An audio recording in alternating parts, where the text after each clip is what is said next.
Okay, good morning, everybody.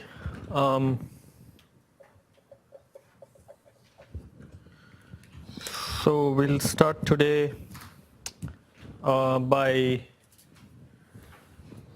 trying to see if there are any questions from some of you on the profile project. So I guess we are on lecture 22.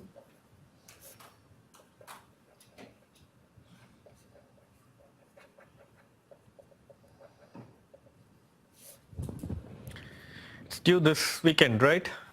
Okay. How is it going? Going okay? Okay. It takes a little while, so don't wait too long to make progress. Start early. All right.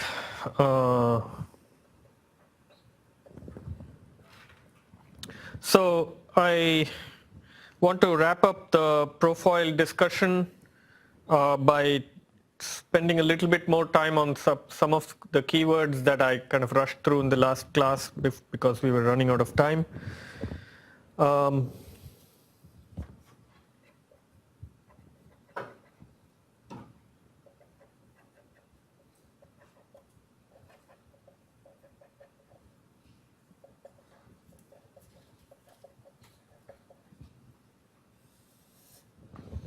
So one of the keywords that we didn't have time to spend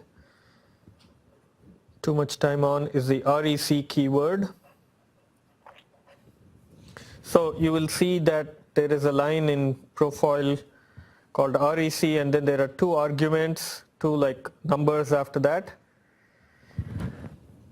And those numbers are K and K bar. That's how it is. Those are the symbols I think used in the journal paper as well.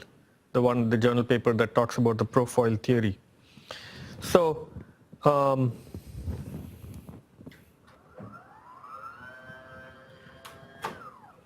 K and K bar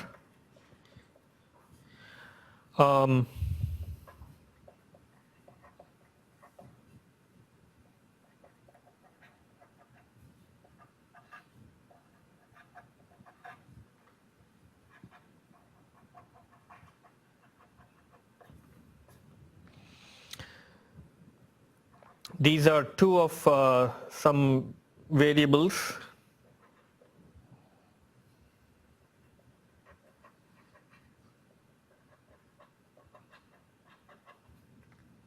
that control the recovery shape.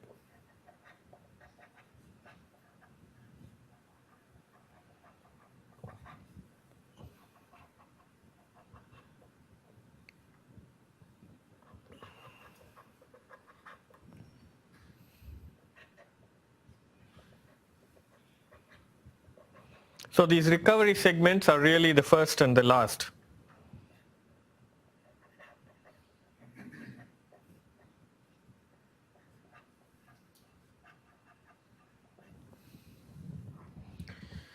So what K and K bar control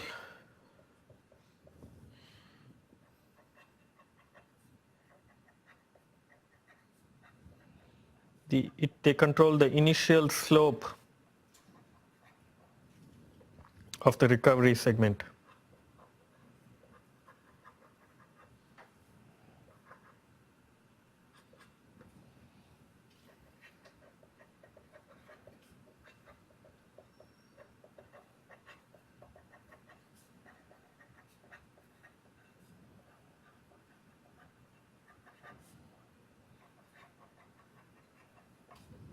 So K is for the upper surface, which means segment number 1, and K bar is for lower surface.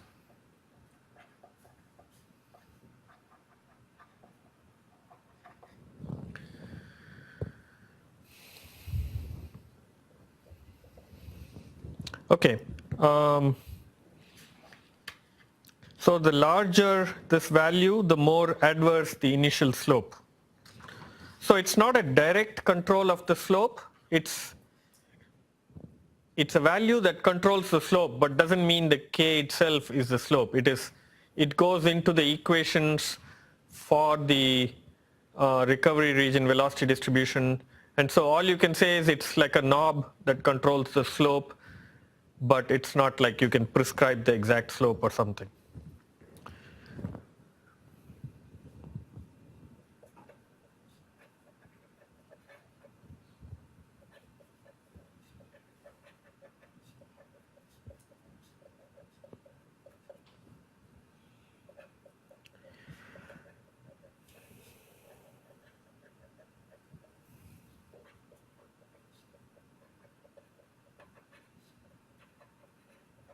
So if you have a velocity distribution like this,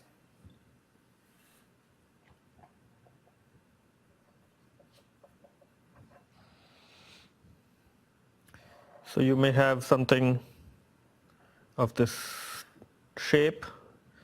So this is the trailing edge, and this is segment number 1. And if you change k, you can affect the velocity distribution in this general direction. So changing k will make it like this.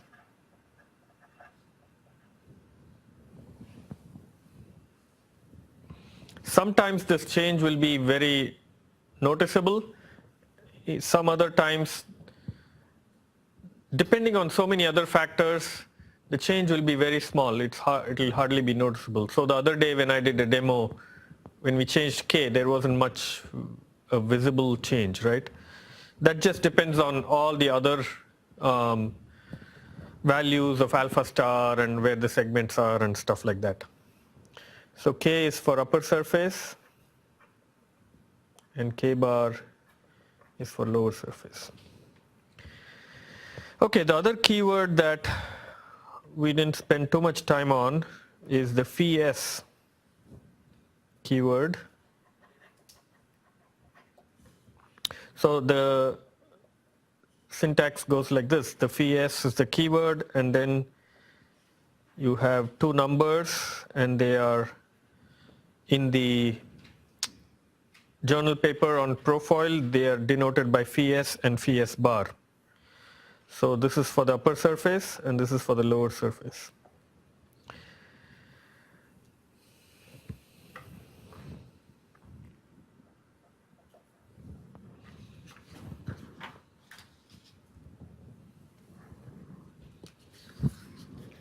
So what does phi s do? Phi s gives the angular coordinate for, well, let me write it out, then we can talk more about it.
Okay, so this is the angle of one point that's used in the recovery region to say where the airfoil, there is a function that's used for closing the airfoil shape and the velocity distribution, and where that function starts is defined by phi and phi s bar.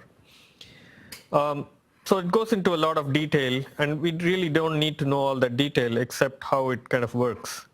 So if there is a velocity distribution kind of like this, so let's say you're talking about an airfoil that's got 8 segments. We are looking at the first segment and the last segment.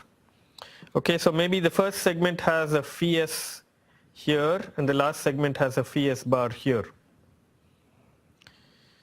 Okay, so this is phi s and this is phi s bar. And on the M-foil interface, you will actually see that there are two X marks, and those denote the phi s and the phi s bar. And on the airfoil, they'll look like this.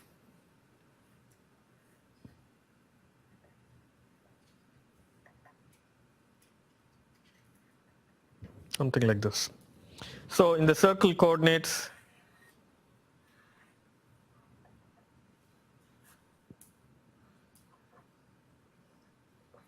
so this is the 8th segment.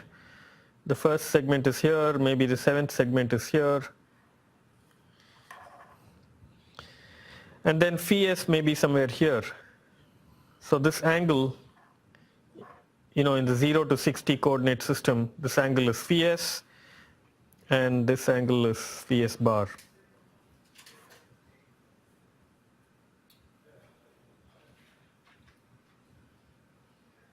Actually, phi s bar will be the angular coordinate of this, so that means you have to come all the way around this way. Right, so those are the two numbers. For symmetric airfoils, these have to be symmetric. So if this is 10, then this will be 60 minus 10, so it will be 50. Although I think Profoil does not read the second argument when you do a symmetric airfoil. It will just read the first argument and internally it will mirror it correctly. Same thing for K and K bar. For symmetric airfoil, they both have to be the same because it has to be mirrored. Otherwise, you won't get a symmetric airfoil. So example here may be phi s may be 20 degrees and phi s bar may be 57 degrees, something like that. And pretty much in practical use, the way to use these things is to change it and see what happens, and if it's in a direction that you like, you do more of that change up to a point where you say, okay, I like this.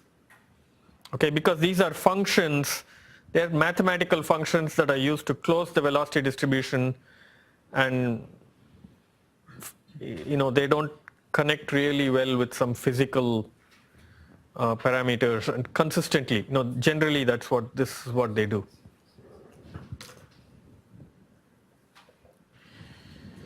So how, in the project one, how have you all been dealing with K and phi s? Are you pretty much leaving things where they are, or do you go and mess around a little bit to see what happens with those numbers? Or you have enough other worries that leave some things alone when you don't have to think about them?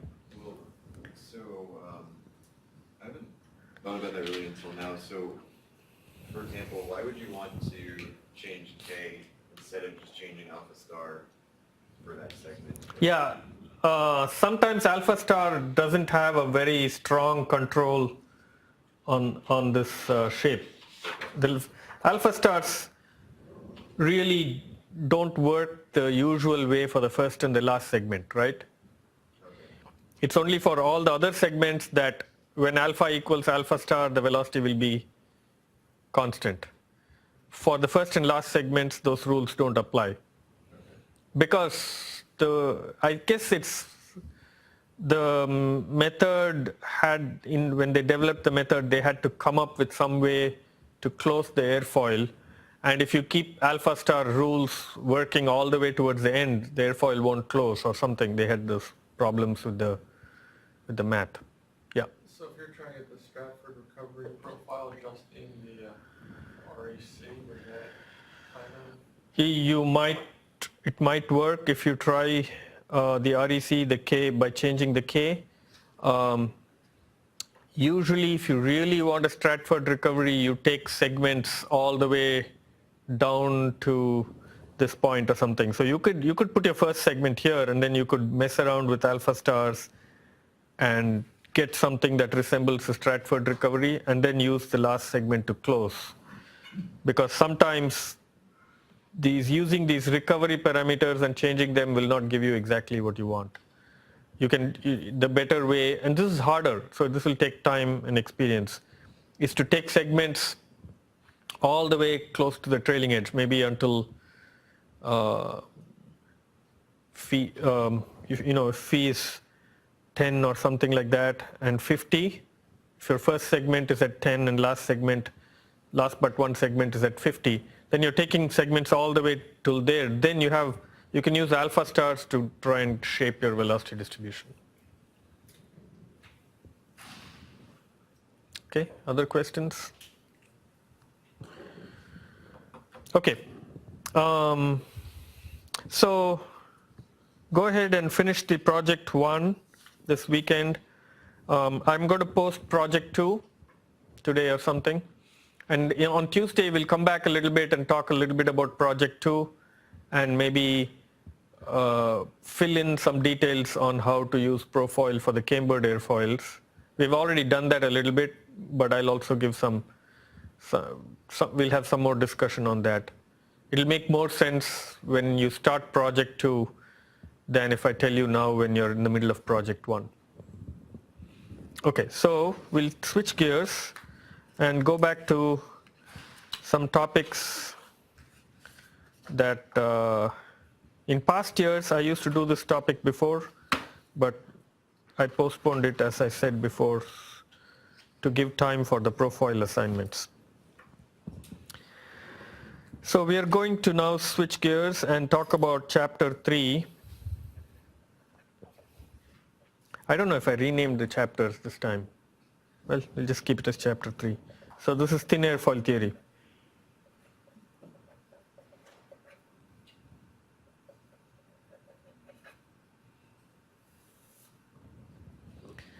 So the general layout is going to be something like this. We'll do some background review material.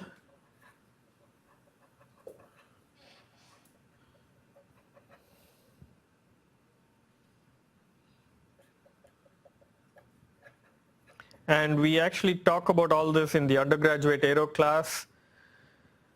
But some of you might be coming from a non-aerospace background, and even those who have done the aerospace, maybe it's been a while since you looked at it.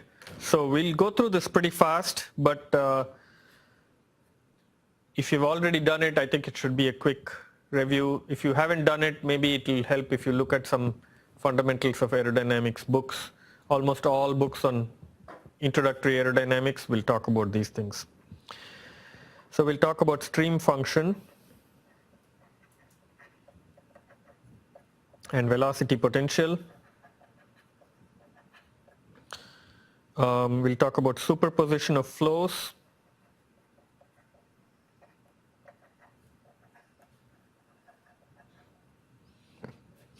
From there, we'll go to flow around a circular cylinder.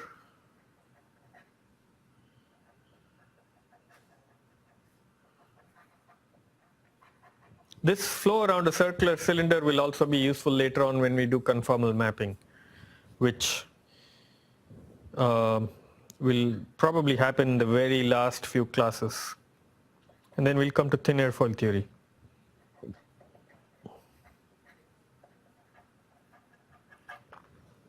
So some of this is reviewed in, this stuff is in, you can review chapter 3 of Anderson's book, for example.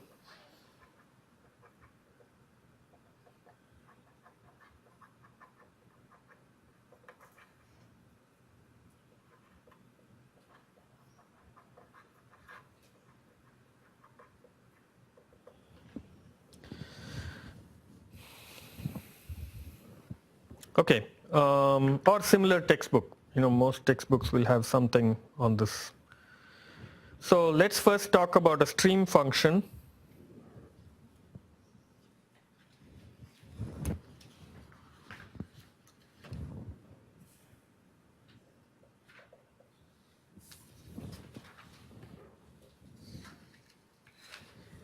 So I'll be going over this pretty swiftly because This is just a review. So stream function is denoted by psi.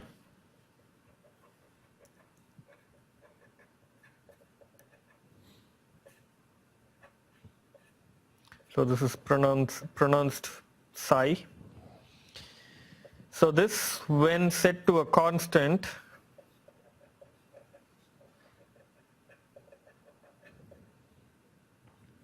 gives the equation for a streamline.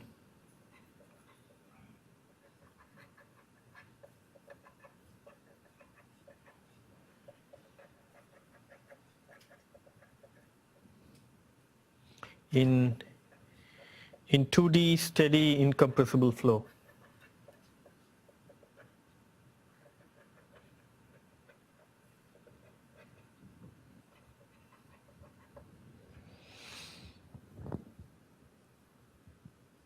Right, so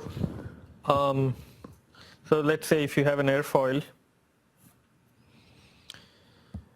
you have streamlines in a steady flow, you'll have streamlines like this.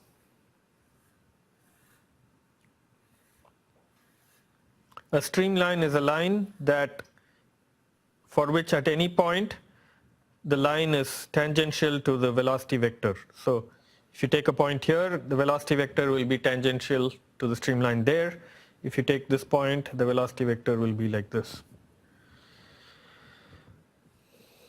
So if you write the equation for a streamline, everywhere along the streamline, the psi will be a constant. So for example, psi will be psi 1, psi will be psi 2 for this streamline, psi 3, psi 4, and psi 5.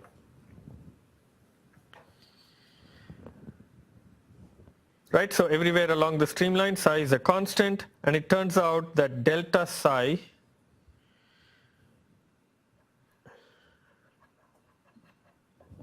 do you recall? What is delta psi? So what is, if this is psi 1 and this is psi 2, delta psi is some physical quantity. Mass flux, you're close. Yeah, but not quite mass flux. Volume flux. Okay, so delta psi represents the volume flow rate between the two streamlines.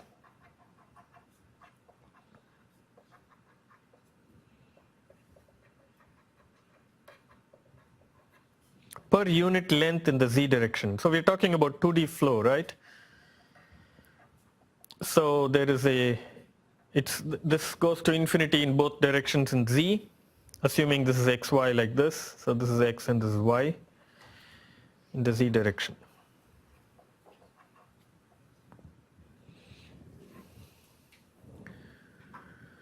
So the stream function connects directly with the velocity field. So the velocity field may be something like this.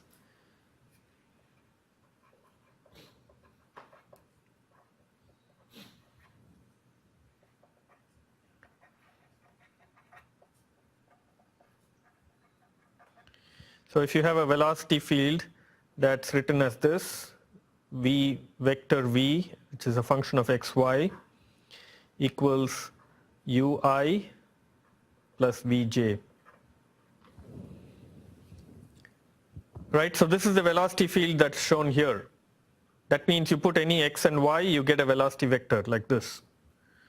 And u is the x component, v is the y component, right? So it turns out that u is d psi dy and v is minus d psi dx.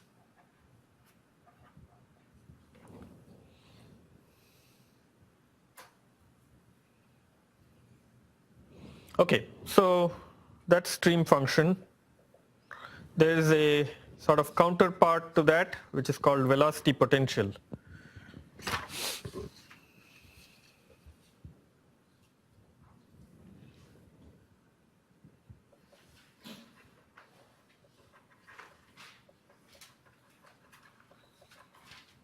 And velocity potential is denoted by symbol phi.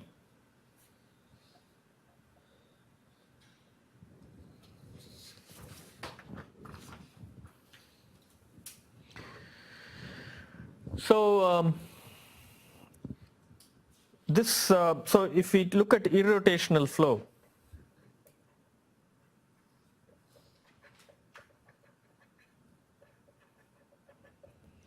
so we know that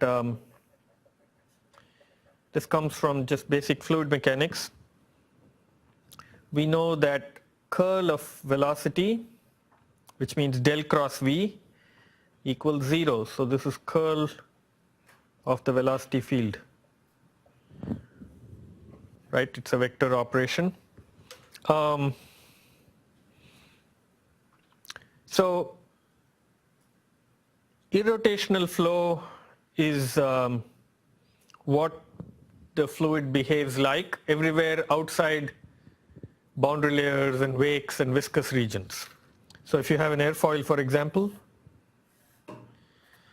there is a boundary layer and a wake region, right? So there's a region inside or close to the surface of the airfoil. That's the boundary layer. That's where all the viscosity becomes really active. And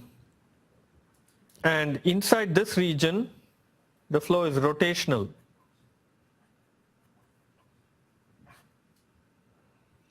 So flow is rotational here.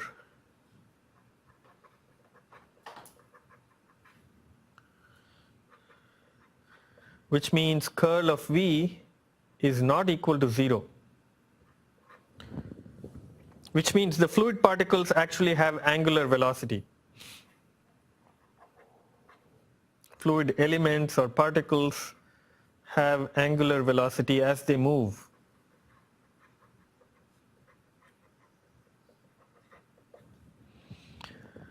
But outside this region, which we'll draw in blue, so if you take a streamline like this, which is outside, here all along, anywhere outside, the flow is irrotational.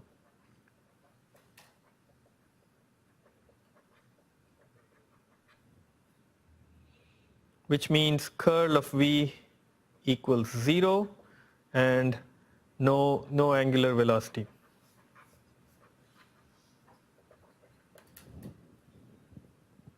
Sorry, that ended up being a little small. Can you see it? Okay, so what does that mean? So if you take an infinitesimally small fluid particle, and I'm going to draw it like a rectangle, I'm drawing it as a big rectangle so you can see it, but it's actually fairly small, right? Infinitesimally small. That doesn't mean we are going into such a small region that we are looking at atoms and molecules. So we are still looking at a macroscopic picture in that sense. So this fluid particle is maybe in a water tunnel. If you put a drop of dye, very tiny drop, that's like a fluid particle. Okay, so infinitesimally small fluid particle.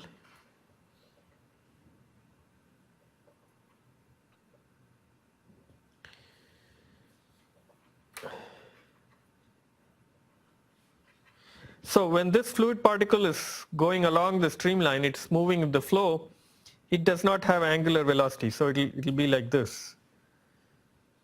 It's not going to rotate. I'm not drawing this too well, but it's like, pretend that the rectangle is not rotating. It's moving, it might stretch for some reason, or it might deform, but it's not going to rotate as it moves. So it'll be like this. Whereas if you take a streamline inside this region, inside this red region,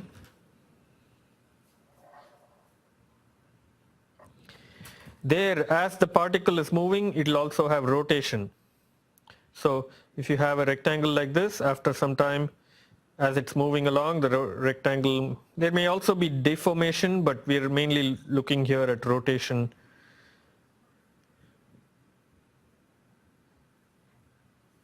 Right, so this particle is rotating like this as it's moving. So that's rotational flow, and this is irrotational flow.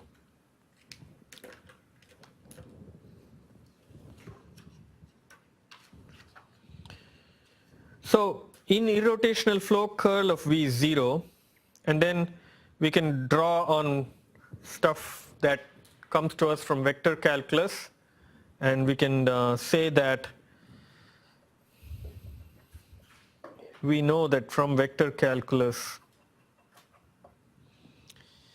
if curl V equals 0, then automatically we are allowed to define, there is a scalar field. So we define a scalar field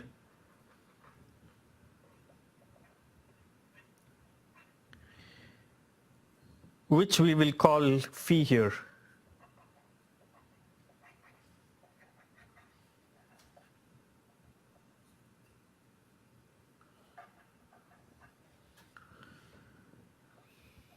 And this scalar field will satisfy the equation that velocity equals gradient of phi. So this is gradient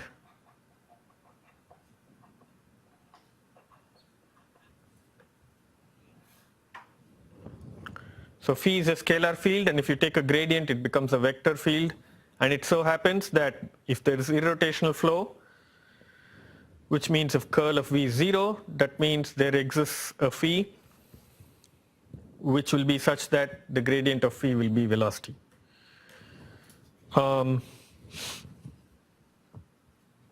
Okay, so this phi is a scalar field, that means it can vary with x, y, z. So phi is actually phi of x comma y comma z in steady flow. In steady flow, things are not a function of time. Everything is the same at one time instant and another time instant. Okay, so this is phi.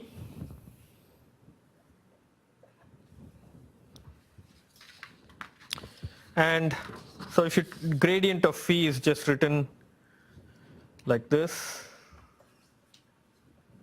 is d phi dx I plus d phi dy j plus d phi dz k. This is gradient of phi, which, I mean, we all know what gradient is.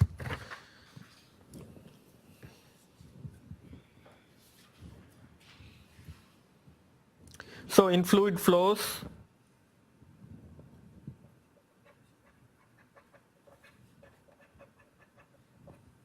we call this phi as velocity potential.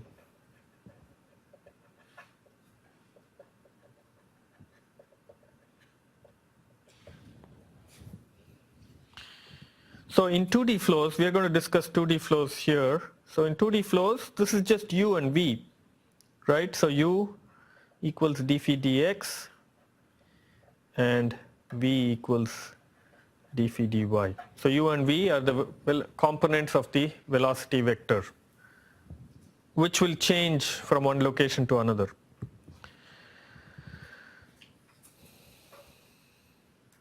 Okay. So now all fluid flows have to satisfy conservation of mass. So for a fluid flow,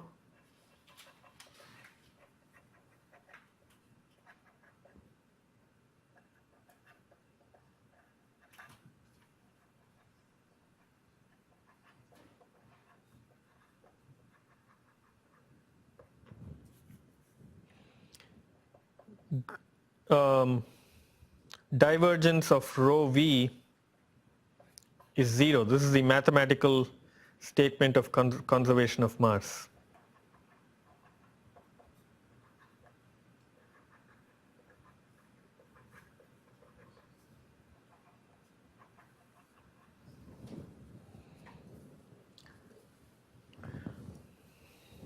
Right, so if you don't see this right away, go back and look at Anderson or any other book. Most of them give a nice explanation for why this means mass is conserved in a fluid flow. So on top of that, if the flow is incompressible, what happens? incompressible flow means density is a constant, density rho is a constant.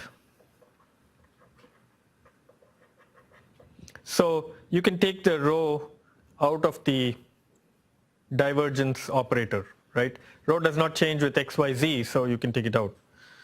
And that means rho times divergence of v is 0. And since rho cannot be 0, divergence of v has to be 0. So this means divergence of v equals 0.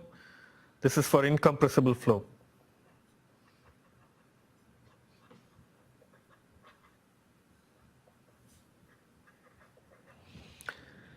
We also saw that in order to define the whole concept of phi, curl of v also is 0. This is for irrotational flow.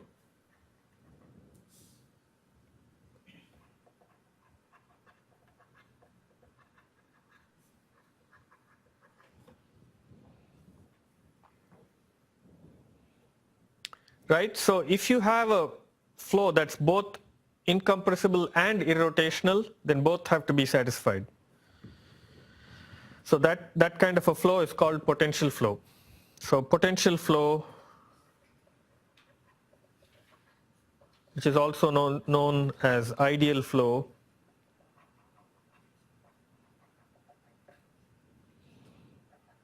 is a flow that is both incompressible and irrotational.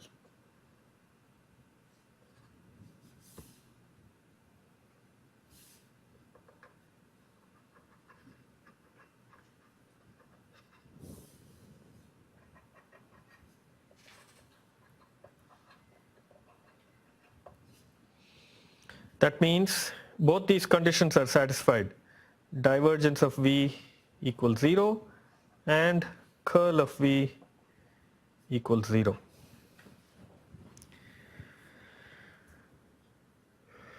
And curl of v equals 0 means we have seen that just anytime when you say curl of a vector field is 0, that means there exists a scalar field that's the gradient of which equals the velocity field. That's the velocity potential, right? We just saw this. So now we're going to put these things together.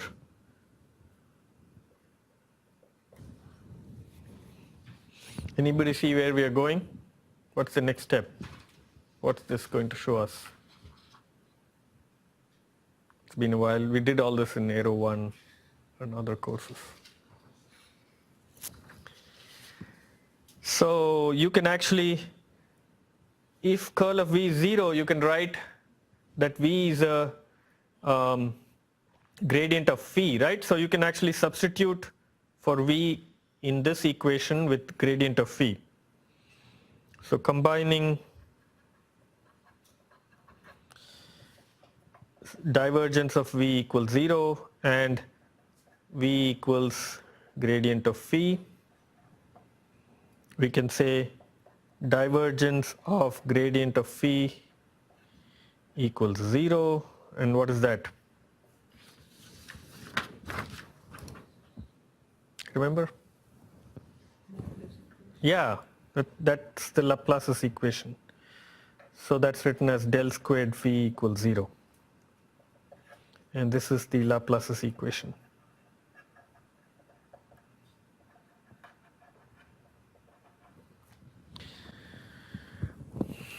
Right, so if phi is a scalar function, Laplace's equation, the operator goes like this. So del squared phi equals 0 means d squared phi dx squared plus d squared phi dy squared plus d squared phi dz squared equals 0. And for 2D flow, only the first two will be there.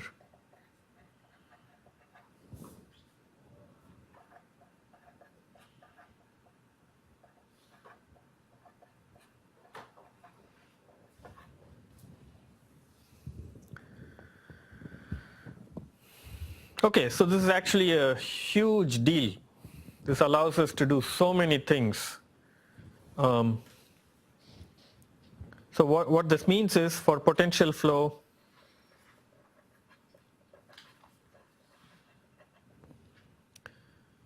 the velocity potential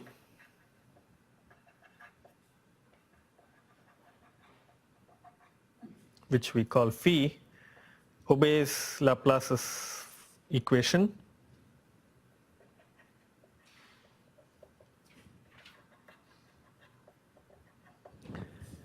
And in a similar way, without going into details, we can show that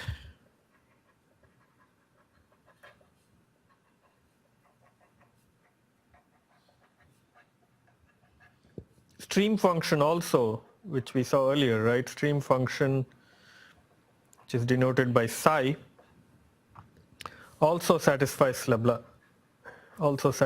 Laplace's equation.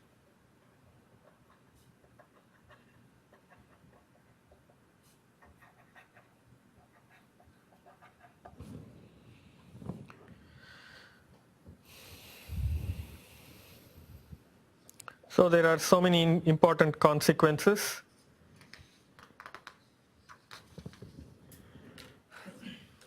So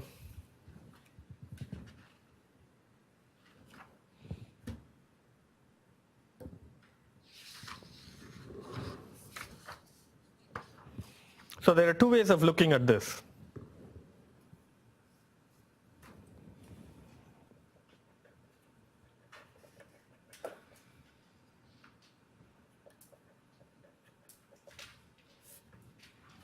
So first is any incompressible irrotational flow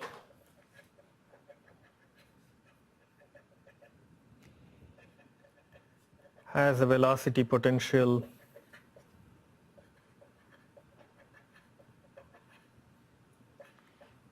phi that satisfies Laplace's equation.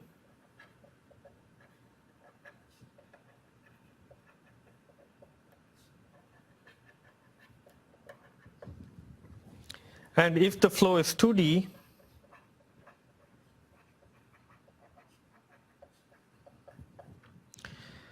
then the flow has a stream function which also satisfies Laplace's.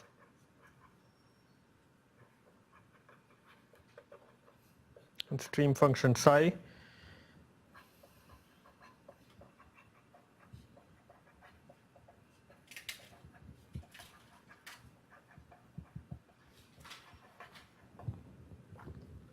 okay, so this much we saw.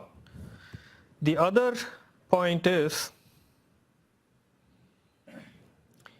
any solution to Laplace's equation is actually connected to some flow.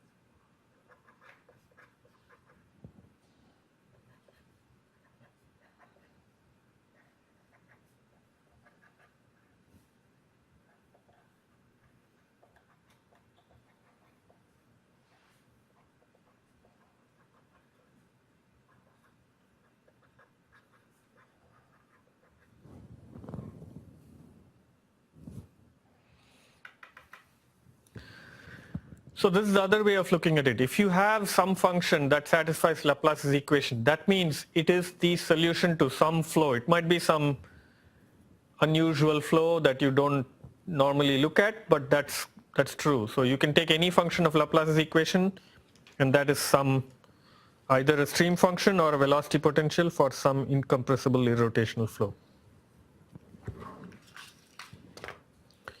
So what's the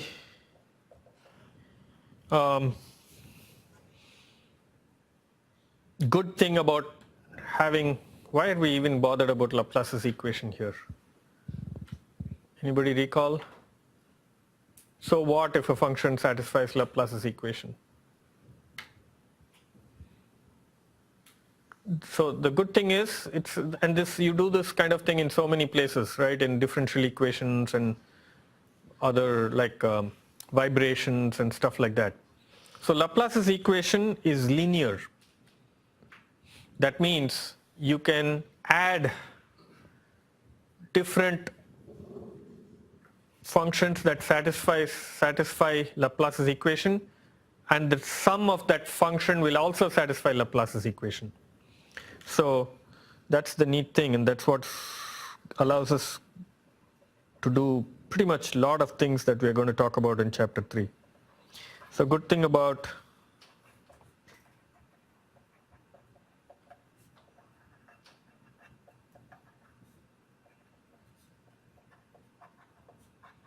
it is linear. Linear means you can add things. So suppose you have two functions,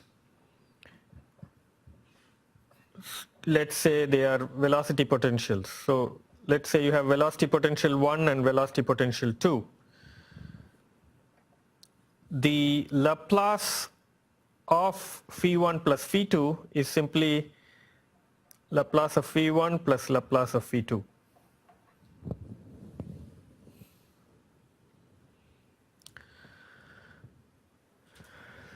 So what this means is you can construct a complicated flow by adding two simple flows, and if each of those simple flows is a potential flow, the complicated flow that you construct is also a potential flow, because each of them satisfies Laplace, and when you add them together, the resulting complicated flow will also satisfy Laplace. So this is the key. We can obtain a complicated potential flow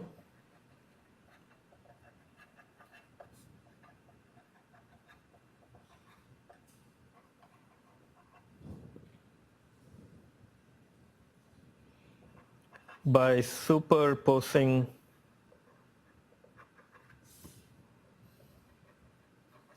several elementary flows.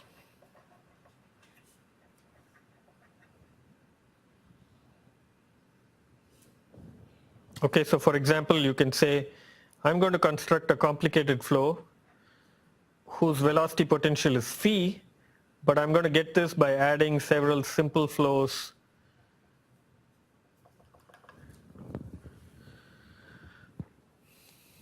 and if all of these simple flows are potential flows, then the complicated flow is also a potential flow. So the question is, how are we going to choose these elementary flows, these simple flows?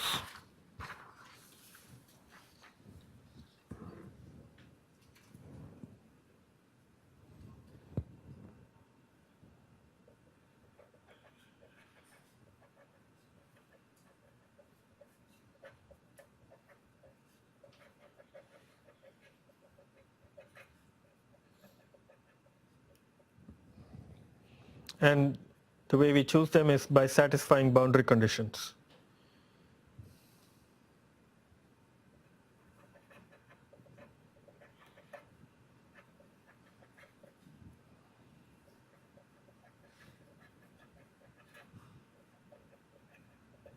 So boundary conditions, we are going to use the short form BCs.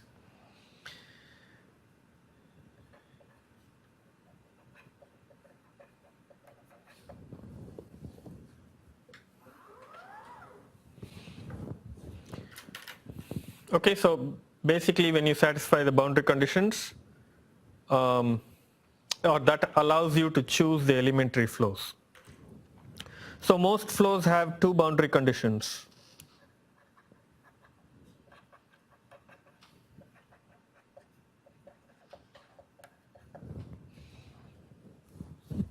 And the two boundary conditions are infinity BC and wall BC. Infinity and wall boundary conditions. So the infinity boundary condition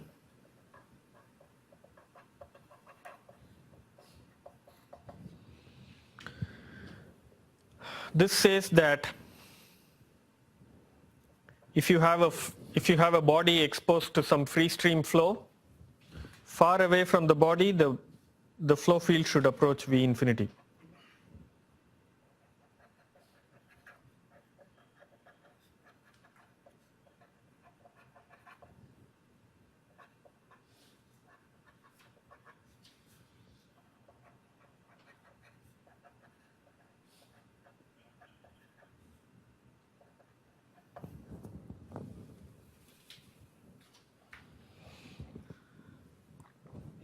Okay, so that means if you have an airfoil flow, for example, and we are going to see this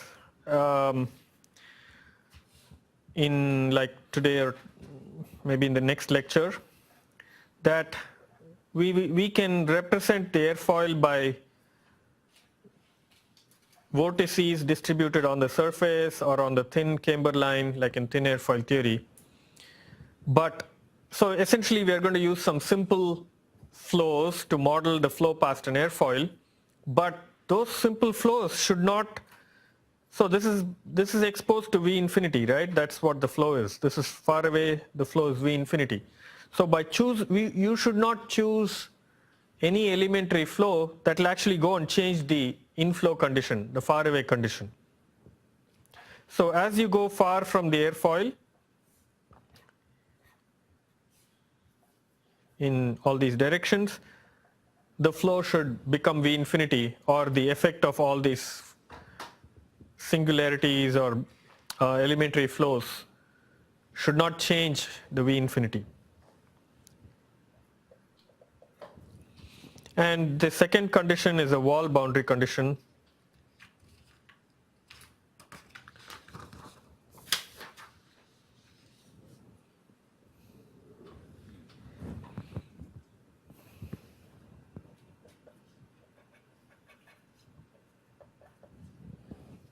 So this is basically saying that at every point on a solid wall,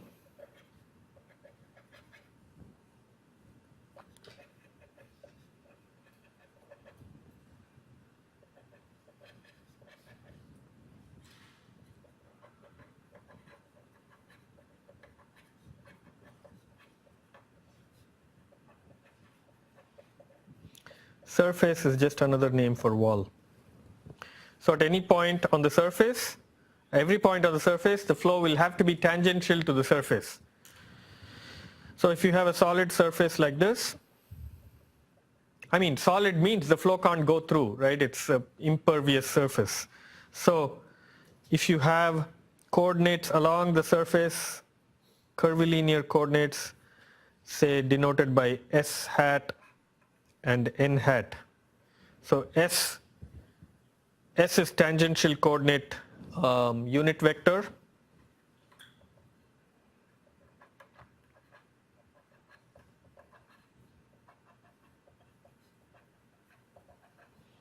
And N is unit normal vector or normal coordinate.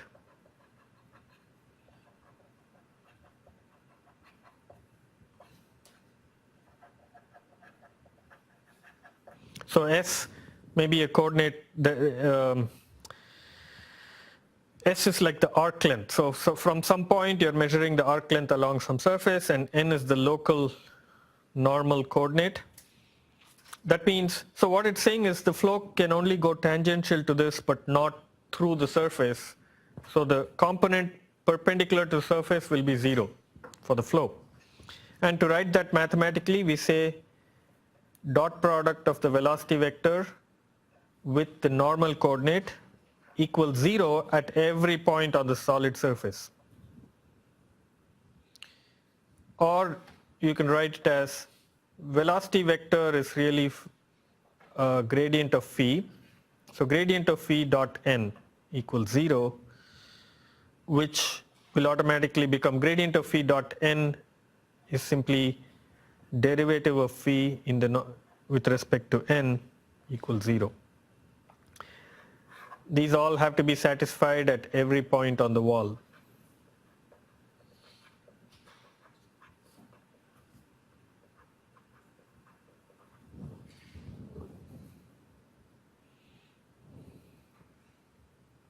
Okay, an alternate way of saying this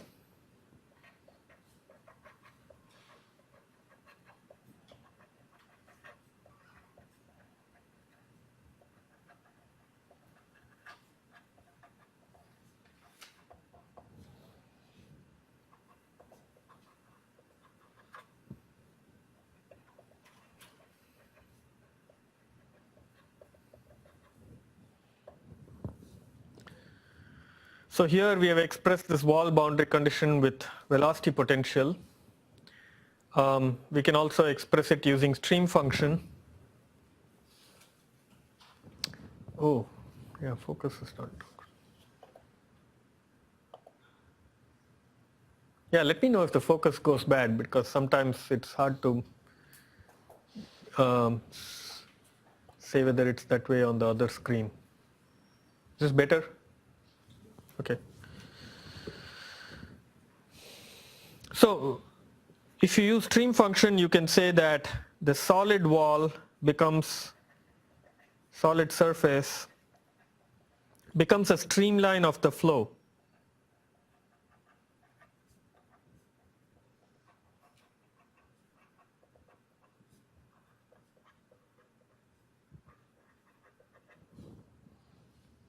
Right? Because along a streamline, well, the velocity is always tangential to the streamline. And that's what happens to a solid surface as well. So streamline is analogous to a solid surface. So solid surface becomes a streamline of the flow. Or another way of saying it is stream function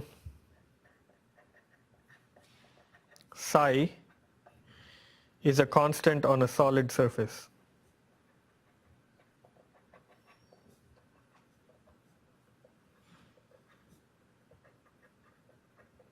Solid surface or solid wall.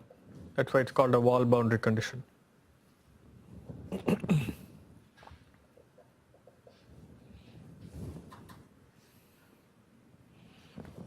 So mathematically we can write this as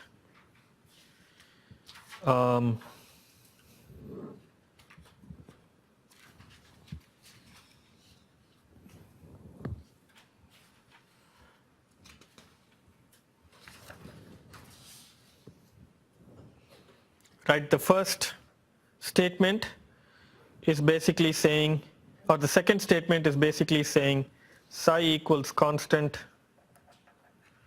along a wall, or psi doesn't vary, d psi ds is equal to 0 along the wall.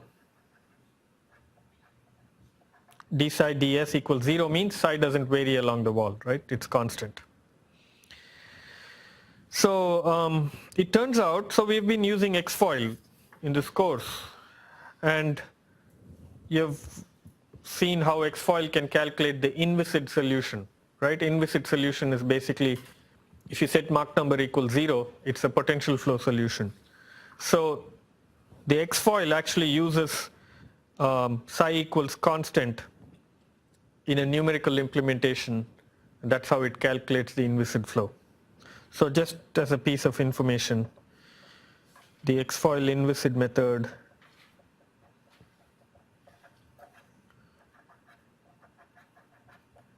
at least the original implementation, unless they changed it recently. If you look back at the paper by Mark Trella,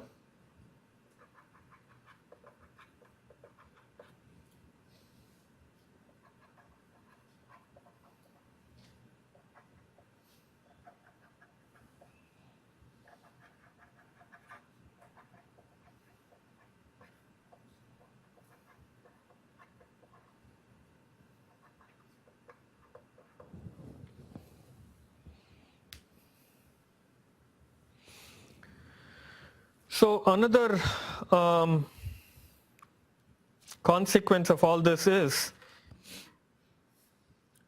you can replace a streamline in any flow with a solid boundary, and the resulting flow is still a valid potential flow. So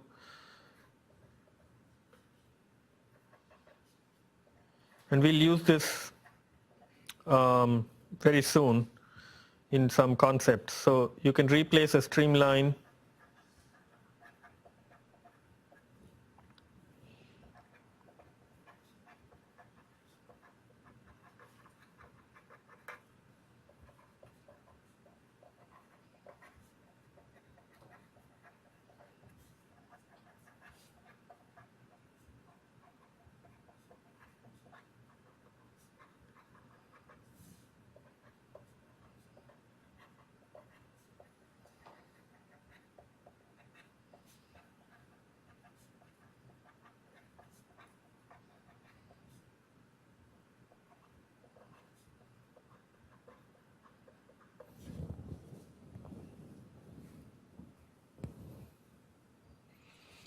So suppose you have some flow, right? A flow is a mathematical function basically. Suppose you have some mathematical potential function or some function that satisfies Laplace's flow, and that's got streamlines that look like this. So this is some mathematical plot of stream function, and inside is something like this. We're actually going to create a function like this.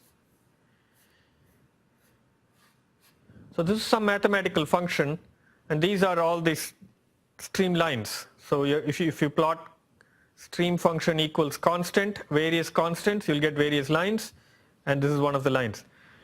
You can go and say, hey, the conditions satisfied by a streamline are the same as the conditions satisfied by a solid wall in potential flow. So I can take any streamline and make that a solid boundary. The rest of the flow is still correct. And we are going to use that and say, this looks like a cylinder. I'm going to replace this streamline that looks like a cylindrical shape. I'm going to replace that with a solid wall and convert it to a solid cylinder. Oh, that means the rest of the flow outside this is actually the potential flow past a circular cylinder. That's how we derive flow past a circular cylinder in Aero 1, so many courses, right? This is how the thinking goes for that. We are a couple of steps short of that point, but we are coming to that very soon. Okay. So let's start looking at some elementary flows.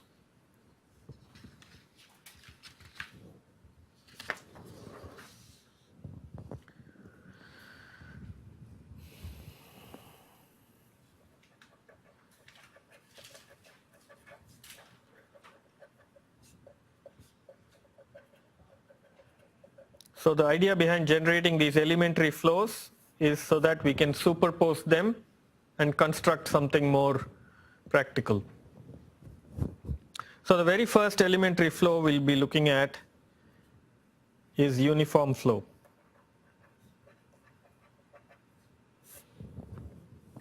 And all of this is discussed in much greater detail in Anderson and many books, so I'm going to just speed past these. So let's say you have a uniform flow like this at some angle alpha. So these actually are psi equals constant lines.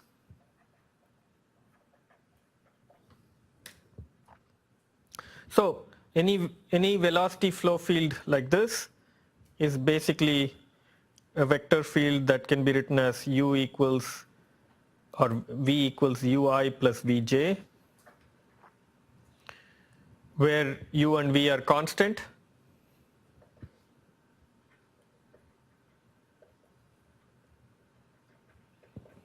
And depending on the constants, you will have different magnitude of flow and different angles, right?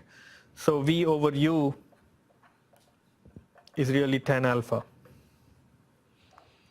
So it turns out for a flow like this, the velocity potential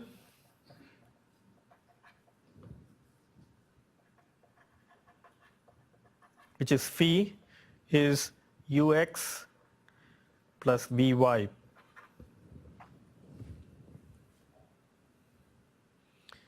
And if you differentiate d phi dx, you will get u. If you differentiate d phi dy, you will get v. And so that satisfies the meaning of velocity potential. And like that, stream function is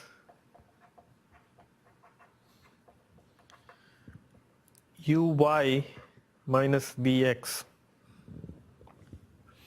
So similarly, if you differentiate psi, you will get velocity components. So psi equals constant lines are like this, and phi equals constant lines will be exactly perpendicular, and they'll be like this.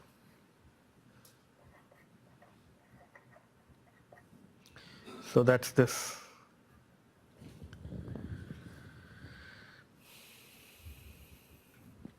So this is what we will use to represent V infinity, right? Where incident flow that's uniform.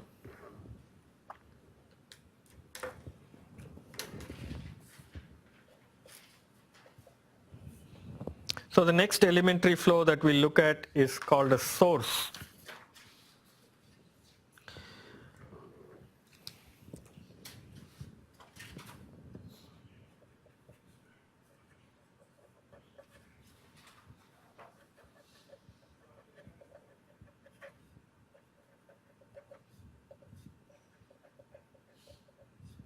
Or the negative of a source is a sink. And this is a much more abstract concept. It's pretty much a mathematical sort of construct. So this is a flow where this is a 2D flow. So this is going to be the same at any plane you go into in the z direction. But the flow basically starts coming out from this point in all directions uniformly. How you do that in real life is kind of not,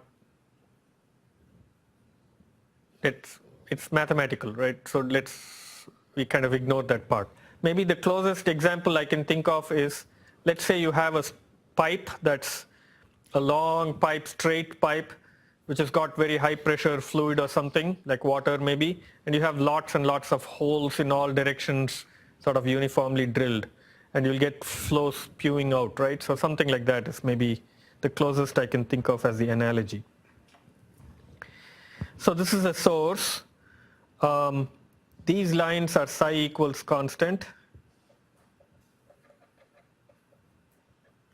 and the phi equals constant will be circles like this.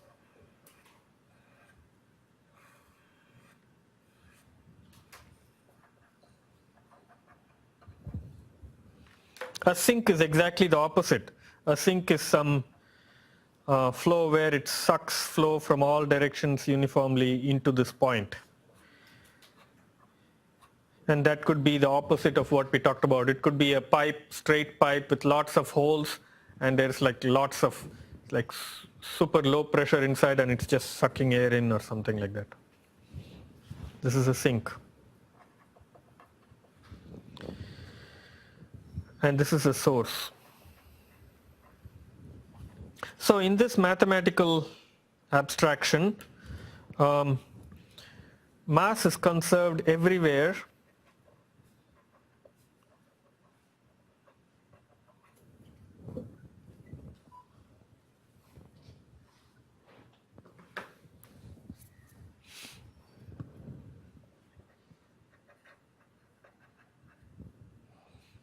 except at this point. So this point is one of those singularities, right? That thing is just either creating flow and spewing it out, or in this case it's just eating up the flow and it goes into some nowhere, right? It goes into some magical place. So mass is conserved everywhere except at the origin. At the origin, assuming you put the source or sink at the origin, right? So we are assuming that. So assuming this is the origin. So this kind of thing is called a singularity.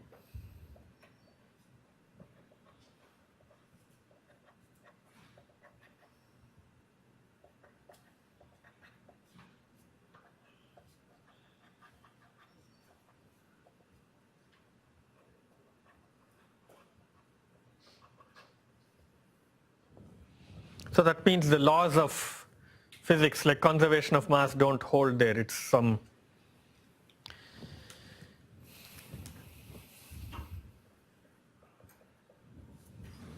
okay. I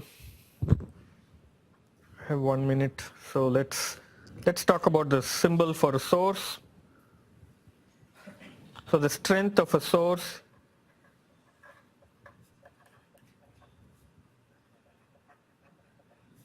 is denoted by lambda,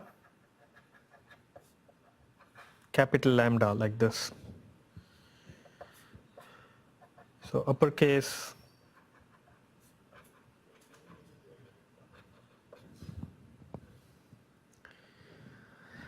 and the velocity coming out is VR. There is only radial velocity, right? Its velocity comes out radially, and VR is plus or minus lambda over 2 pi r. So plus is for source and negative is for sink.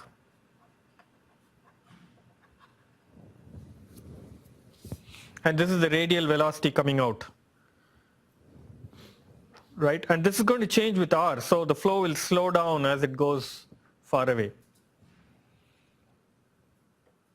And v theta is 0 because there is no angular component to the velocity. Okay, we'll stop here.